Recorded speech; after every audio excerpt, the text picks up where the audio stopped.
ഷാജി പിന്നാർ ഇതിനെ ഒരു സർവകലാശാല വിഷയമൊന്നോ സെനറ്റെന്നോ മാത്രം ചുരുക്കിക്കെട്ടില്ല എന്നറിയാം.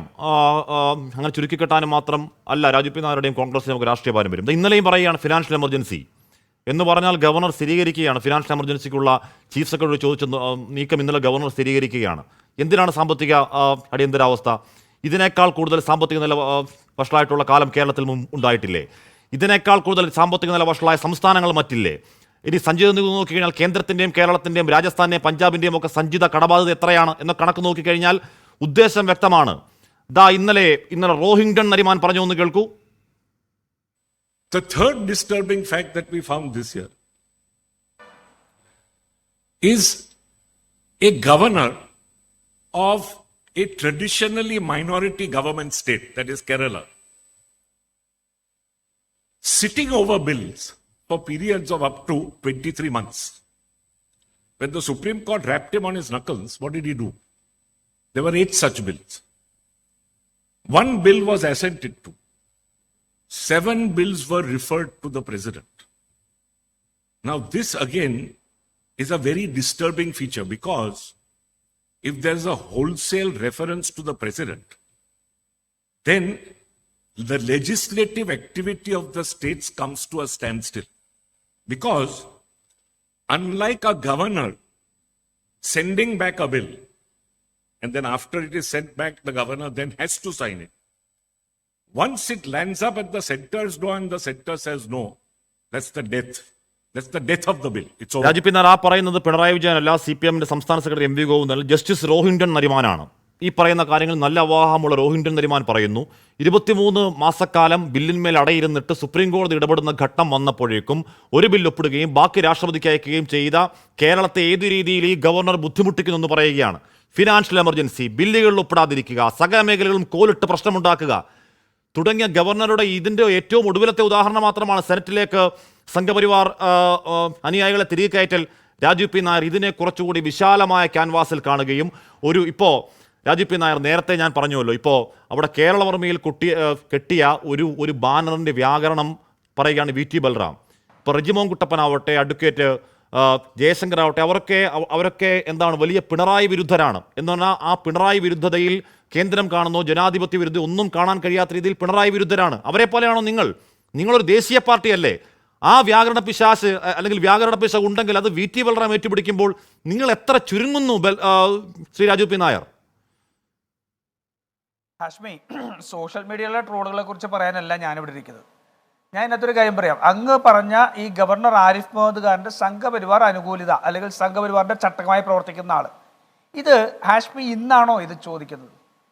ഞാൻ ചോദിക്കുന്നത്, ഈ സംഘപരിവാറിന്റെ ഏജന്റായി ഫെഡറലിസത്തെ തകർക്കുന്ന സംഘപരിവാറിന്റെ അജണ്ട നടപ്പാക്കാൻ ശ്രമിക്കുന്ന ആരിഫ് മുഹമ്മദ് ഖാൻ കേരളത്തിന്റെ നിയമസഭയിൽ അവതരിപ്പിച്ച പ്രമേയം ഇരു പാർട്ടികളും CPM-ഉം കോൺഗ്രസും ഉൾപ്പെടെയുള്ള മുഴുവൻ പാർട്ടികളും അനുകൂലിച്ച് പാസ്സാക്കിയ പ്രമേയം, ആ പ്രമേയത്തിന്റെ കേരളത്തിന് തെരുവോരങ്ങളിൽ നടന്ന് അതിനെ ആക്ഷേപിച്ച് ഈ സംസ്ഥാനത്തെ ആക്ഷേപിച്ചപ്പോൾ അന്നത്തെ പ്രതിപക്ഷ നേതാവ് രമേശ് ചെന്നിത്തല കേരളത്തിന്റെ നിയമസഭയിൽ ഈ ഗവർണറെ തിരിച്ചു വിളിക്കണമെന്ന് ആവശ്യപ്പെട്ട് പ്രമേയം കൊണ്ടുവന്നു.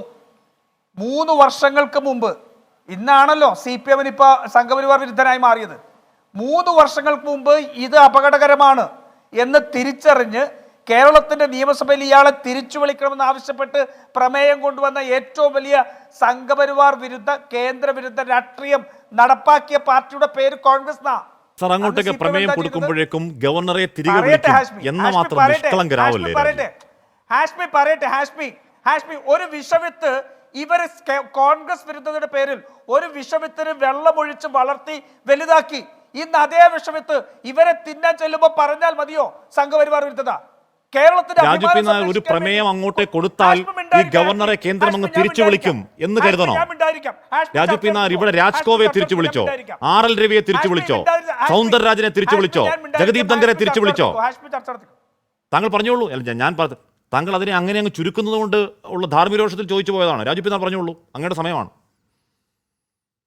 എന്നാ ഇനി ഇടപെടരുത്. ഞാൻ പറയാനുള്ള കാര്യം, കാരണം അങ്ങ് പറയുന്നതിനുള്ള മറുപടിയാണ് ഞാൻ പറയുന്നത്. അപ്പോൾ ഈ സംഘപരിവാർ വിരുദ്ധത കേരളത്തിലെ കോൺഗ്രസും UDF-ഉം മനസ്സിലാക്കി കേരളത്തിന്റെ നിയമസഭയിൽ ഇതിനെതിരെ വലിയ പ്രക്ഷോഭം നയിച്ചപ്പോൾ അന്ന് ഗവർണറെ ഇപ്പൊ കാലിക്കറ്റ് യൂണിവേഴ്സിറ്റിയിൽ കയറാൻ സമ്മതിക്കില്ലെന്ന് പറഞ്ഞ് വ്യാജ സമരം നടത്തിയല്ലേ? കേരളത്തിന്റെ നിയമസഭയിൽ കയറാൻ അനുവദിക്കില്ല എന്ന് പറഞ്ഞുകൊണ്ട് അദ്ദേഹത്തെ തടഞ്ഞപ്പോൾ അനുഗമിച്ചു കൊണ്ടുവന്ന് വാച്ചാൻ വാർഡിനെ വെച്ച് MLA-മാരെ തള്ളി നീക്കി കൊണ്ടുവന്ന മുഖ്യമന്ത്രിയുടെ പേര് പിണറായി വിജയൻ എന്നാ. മനസ്സിലായില്ലേ? പിണറായി വിജയൻ എന്നാ. ആർഷോ അല്പം മുമ്പ് ഇവിടെ പറഞ്ഞല്ലോ, ഇവിടെ എങ്ങനെയാണ് BJP-യുടെ പ്രതിനിധികളുടെ പേര് ചാൻസലർക്ക് ലഭിച്ചത് എന്ന് ചോദിച്ചില്ലേ? ആർഷോ മനസ്സിലാക്കിക്കൊള്ളുക, അങ്ങയുടെ നേതാവ് പിണറായി വിജയൻ സംഘപരിവാറിന്റെ സംസ്ഥാന നേതാവിനെ ഹരിയസ് കർത്തയെ ഒരക്ഷരം മിണ്ടാതെ അവിടെ കൊണ്ടേ നിയമിച്ചു കൊടുത്തത് ഒന്നിന് ചോദിച്ചു നോക്കണം ഇല്ലേ? അതിനല്ലേ ജ്യോതിലാൽ എന്ന് പറഞ്ഞ ഒരു മിടുക്കനായ ഉദ്യോഗസ്ഥരെ ബലിയാടാക്കിയത് ഇല്ലേ? അപ്പൊ നിങ്ങൾ ഈ വിഷവിത്തിന് വെള്ളം കോരിയവരാണ് നിങ്ങൾ വിഷവിത്തിന് വെള്ളം കോരി നിങ്ങൾ ഈ സംസ്ഥാനത്തിന്റെ യൂണിവേഴ്സിറ്റികളുടെ നിഷ്പക്ഷതയും മറ്റെല്ലാം തകർത്ത് തരിപ്പണമാക്കി നിങ്ങൾ ചെയ്തിട്ട് ഇന്നിപ്പോ സംഘപരിവാർ വിരുദ്ധത പറഞ്ഞ് ഞങ്ങളുടെ മെക്കിട്ട് കയറേണ്ട കാര്യം? ഞങ്ങളുടെ മെക്കിട്ട് കയറി നിങ്ങൾ ഈ കാലം മുഴുവൻ ഗവർണറെ ഉപയോഗിച്ചുകൊണ്ട് നടത്തി. എങ്ങനെയാ രവീന്ദ്രൻ കണ്ണൂർ വൈസ് ചാൻസലറായത്? ആ വൈസ് ചാൻസലറായ രവീന്ദ്രൻ പിണറായി വിജയൻ റൂമിൽ ചെന്ന് എന്നോട് എൻ്റെ ജില്ലയാണ് അതുകൊണ്ട് നിയമിക്കണം എന്ന് ആവശ്യപ്പെട്ടു എന്ന് ഗവർണർ പറഞ്ഞ പിണറായി വിജയന്റെ നോമിനി, ആ നോമിനി കൊണ്ടുവന്നത് കണ്ണൂർ സർവകലാശാല 4 സവർക്കറുടെ ഗ്രന്ഥങ്ങളാ പഠിപ്പിക്കാൻ കൊണ്ടുവന്നത്. മറന്നുപോയോ ഹാഷ്മി മറന്നുപോയോ? എന്നിട്ട് അന്ന് CPM രവീന്ദ്രനെതിരെ എന്ത് നിലപാടെടുത്തു? ഈ ഹാഷ്മിയുടെ സംഘടന എന്താ പറഞ്ഞത്? രവീന്ദ്രൻ ഒരു പരമമണ്ടനാന്ന് പറ ആൾക്ക് വിശ്വസിക്കുന്നു. പക്ഷെ രവീന്ദ്രൻ സംഘപരിവാർ അനുകൂലിയെന്ന് പറയല്ലേ? ശരി ഹാഷ്മി, ഒരു മണ്ടനാന്ന് പറ, അയാളൊരു സംഘപരിവാർ അനുകൂലിയെന്ന് പറയല്ലേ?